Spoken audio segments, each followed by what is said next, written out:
Well, if you disapprove of the job Donald Trump is doing as president, you are not alone. 52% disapprove of the job Donald Trump is doing as president in a new Marquette University poll released today. And that is 2% more than the total number of people who voted against Donald Trump in the presidential election, which means that some of those Trump voters now disapprove of Donald Trump, maybe a couple of percent of them. And they have a right to disapprove of Donald Trump's job as president if they believed Donald Trump in the presidential campaign when he said this. When I win, I will immediately bring prices down starting on day one.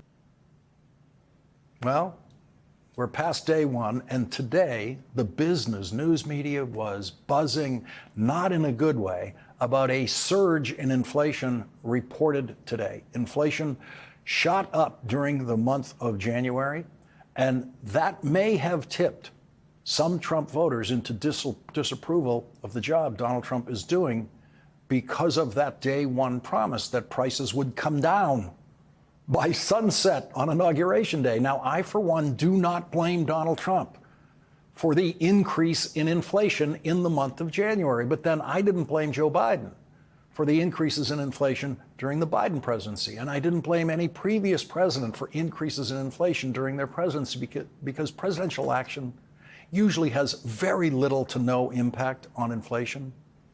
Usually no impact. So my news coverage rule is that I don't blame the president, whoever the president is, for increases in prices.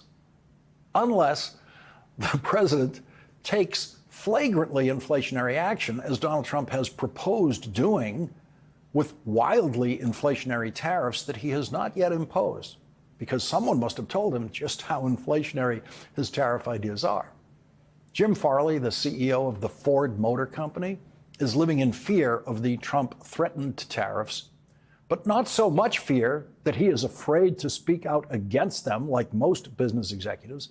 The CEO of Ford said a 25% tariff across the Mexico and Canadian border will blow a hole in the U.S. industry, the auto industry, that we've never seen.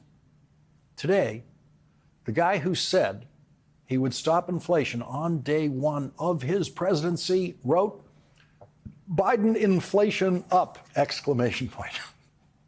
Now, anyone who has the slightest literacy in economics knew that Donald Trump was lying about cutting inflation on day one during the campaign, but the Marquette poll indicates that some Trump voters are not in a forgiving mood about that. You are not alone. If you oppose Donald Trump's January 6th pardons, including pardons of people who tried to kill police officers and wanted to kill Mike Pence, 65% oppose the January 6th pardons. And you are not alone if you oppose Donald Trump's renaming of the Gulf of Mexico. 71% oppose renaming the Gulf of Mexico. Wait until Donald Trump finds out the name of the state between Arizona and Texas. What name will he come up with for New Mexico? Whatever it is, the Marquette poll tells us that an overwhelming majority of Americans will oppose it. Today, a few members of the White House press corps were allowed to ask questions in the White House press briefing room with the White House press secretary at the podium, something that doesn't happen every day in the Trump White House, but did happen every day in the Biden White House. They asked questions about Elon Musk's possible conflict of interest, but no one in the White House press corps asked a question about Elon Musk literally snatching food away from starving babies. There has not been one question asked in the White House by anyone in the White House press corps to the White House press secretary or to Donald Trump about Elon Musk's decision, supported by Donald Trump, to take food away from starving babies, from starving mothers, from starving grandparents.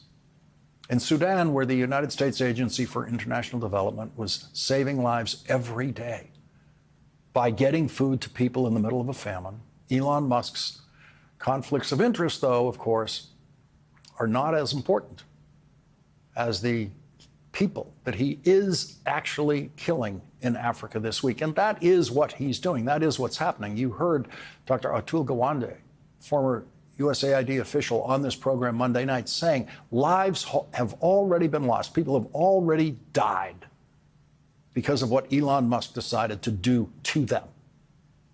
Elon Musk is African. He is from the continent that has suffered more starvation during his lifetime than anywhere else in the world. But when the White House press corps got their chance to ask him questions yesterday, not one of them asked how it feels to be holding his child in the Oval Office while he is starving children in Africa, while children and their parents and their grandparents are dying because of his decision. The White House press secretary pretended that she was presenting proof of what she called fraudulent expenditures by the United States Agency for International Development today. She waved around a piece of paper and claiming that it showed $57,000 in an expenditure in Sri Lanka for we're not sure what, that she didn't like. But she's sure it's fraudulent. Now, $57,000 is a lot of money. But it's not a lot of money in the budget of the United States of America, and it's not a lot of money in the budget of USAID. Elon Musk stopped $40 billion of aid spending, humanitarian aid spending around the world by USAID because he found, he says, a $57,000 item that he doesn't like. And that was it. $57,000 was the total amount of complaint of abusive spending that the White House came up with today as the reason to stop $40 billion in aid, as the reason to starve children, as the reason to deny medical care to a 71-year-old woman who was turned away from a hospital after USAID was shut down, thereby killing her. That's what happened. That's what we did, killing her in Myanmar. These stories are happening all over the world now. Declan Walsh, the New York Times Africa bureau chief, will join us later in this hour with his firsthand reporting of the suffering he has seen at the hands of the richest person in the world who has decided to inflict as much pain and death as he possibly can on the poorest people in the world, the poorest children in the world, the poorest starving infant babies in the world.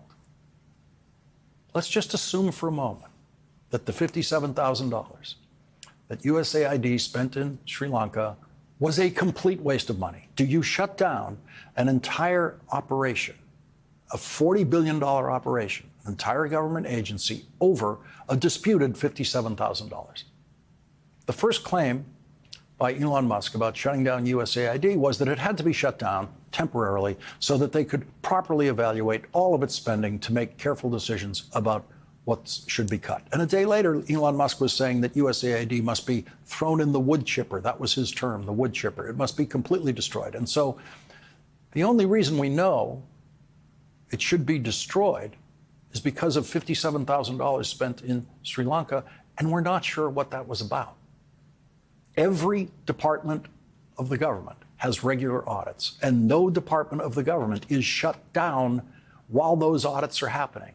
Every major corporation in America and small corporations in America and small businesses in America have audits, and they never shut down their business in order to have an audit.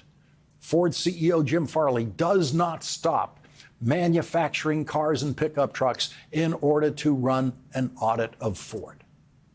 And every time they run an audit of Ford or any other company, they find $57,000 here or there that they decide not to spend anymore because they think it isn't worth it. And I'm sure we can find $57,000 somewhere in the budget of USAID and in every budget in the federal government that we can decide to stop spending. But what manner of man would decide that the thing that has to be stopped immediately is the delivery of food to starving children? Globally, food aid meant for 31 million people sits stranded in ports from Houston to Nairobi. Despite Friday's waiver to move supplies, a waiver largely granted because of congressional outreach, funds for distribution remain frozen. In fact, as of yesterday, humanitarian partners have received no payment for completed work predating the stop work order, nor for activities meant to be continued under the humanitarian waiver. Now, that looked like a hearing, as I was telling Rachel, but it wasn't an official hearing. The Democrats are in the minority in the House and the Senate, and so they're not allowed to conduct hearings. But Senate Democrats are now fighting against that restriction by conducting what they're calling roundtables in other rooms in the Senate buildings, because they're not allowed to use the official hearing rooms. And that session was organized by the Democrats on the Senate Foreign Relations Committee today, because they wanted to hear what Republican senators are afraid of hearing, because every Republican senator, with the possible exception now of Mitch McConnell, is living in even more fear of Elon Musk than they are of Donald Trump. Elon Musk has threatened to pour his money into Republican primaries against any Republican senator who dares to vote against anything Donald Trump wants, including the most unqualified cabinet members in history. We'll show you more of that unofficial hearing by the Democrats in the Senate Foreign Relations Committee later in this hour. Those kinds of hearings run by Democrats will only become increasingly more important for all of us to cover. Because the claim made by some that the Democrats are not doing everything they can do in this situation isn't true. If you've ever worked in the House or Senate on the minority side, then you know exactly what powers the minority does not have, including the simple power to conduct an official hearing. The Senate Budget Committee had an official meeting today called a markup. A markup is when a committee votes on a bill being considered by that committee. The phrase markup comes from the ancient practice of suggesting changes to the chairman who has presented the bill to the committee. And so if you're lucky, the chairman will mark up the bill with your changes. That process takes place through the formal introduction of amendments to what the chairman has presented. And what Budget Committee Chairman Lindsey Graham presented to the committee seemed really strange to Democrats after hearing Elon Musk go on and on and on for weeks now about cutting trillions of dollars in spending from the $7 trillion budget of the federal government. The Republican budget resolution presented by Lindsey Graham to the committee today with full Republican support includes a $4 trillion increase in the debt ceiling, a $4 trillion increase in the national debt. Donald Trump and the Republicans want to increase the national debt by $4 trillion while complaining about $57,000 at USAID. And one reason they need to increase the national debt is that Republicans actually want to increase spending. I have been hearing from the president and Mr. Musk about military spending. And what they have pointed out is that over the last, I think it's 7 years, every independent audit that the Pentagon has not been able to make an independent, succeed in doing an independent audit of the Pentagon. And I think, according to Mr. Musk, according to President Trump, there are waste and fraud within the Defense Department of hundreds and hundreds of billions of dollars. So it's kind of hard for me to understand that, given that reality, why anybody here would want to give the Pentagon and defense contractors another $150 billion. So I will be offering an amendment to deal with that. That's right. Republicans want to increase defense spending by more than triple the entire USAID budget. They want to raise defense spending from $800 billion to $950 billion, upwards of $1 trillion, while Elon Musk claims that he has to starve children because we wasted $57,000 in Sri Lanka. As I reported here last night, Elon Musk offered absolutely no proof of any wasteful spending anywhere in the federal government while he was towering over Donald Trump in the Oval Office yesterday and humiliating Donald Trump by creating the most vivid image of presidential subservience ever captured by a camera. Do we have that image in the control room that we can put up here now? I think you all remember it. Maybe we don't. The Democrats in Congress are trying to ask Elon Musk real questions now about what he's really finding, if anything. In the powerful House Ways and Means Committee yesterday, the Republican majority had no interest in using their power to question Elon Musk. Tom Suozzi asked a panel of expert witnesses if they knew what Elon Musk was doing in the government. What kind of access does Mr. Musk and his team have? What kind of changes have they been making to the computer programs? How many of those changes to computer programs are permanent? And how will that affect people going forward? Mr. LeBlanc, what's he doing? I don't know what he's doing. You don't know. I think okay, he's Mr. looking Sepp, do you at. know what he's doing? No. Mr. Ladd, do you know what he's doing? It would be inappropriate of me for comment on Ms. that. Kochlichek, do you know what he's doing? We have not looked at that. Ms. Olson? No. Does anybody here know what they're doing? Does anybody know what kind of keystrokes changes they're making and they're permanent? Does anybody know what their backgrounds are? Does anybody know what they're doing with the information that they have and how they're using it? That's Democrat Tom Suozzi of New York. No one in the room could answer any of those questions. Not a single Republican member of the committee could answer any of those questions. Donald Trump couldn't answer those questions. Elon Musk probably cannot answer all those questions himself because he probably doesn't know what all of his very strange assistants are doing with their keystrokes.